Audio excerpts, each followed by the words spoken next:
大选剩最后一礼拜，夏武基是搁再强调一定会做联合政府。不过国民党是批评国民党即摆安尼做，就是要弃保。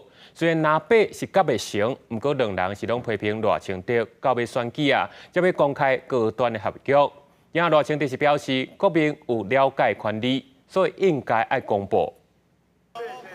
谢谢大家，谢谢大家的帮忙，谢谢大家的支持。沿路甲民众致意，民众党总统候选人郭文德测试回访故乡心得，车队扫街。面对民进党赖清德暗时也要到台北造势，郭文德讲家己准备好就好。也毋过对国民党赵少康讲起，那当选邀请郭文德讲告魁，郭文德批评国民党就是咧操作弃保。他现在在玩的把戏就是那种弃保，一直在为弃保做铺陈。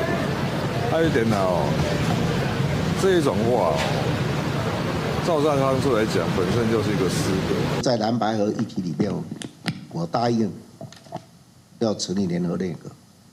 我有一辈子对任何事情说一就是一，所以联合政府势在必行。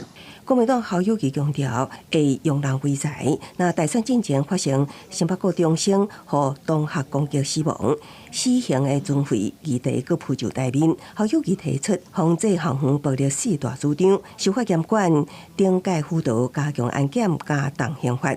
国家直接讲反对废死，也要求赖清德表态，敢是反对废死。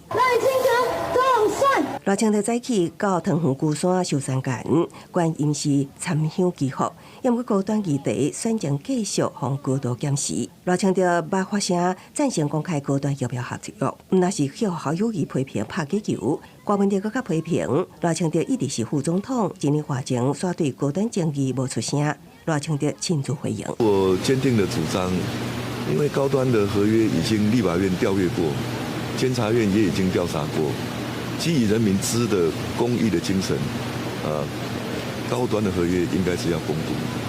赖清德也搁一次批评中国介入台湾大选，也强调，若互中国支持的人当选，台湾民主会完全消失，呼吁爱团结捍卫台湾民主。记者综合报道。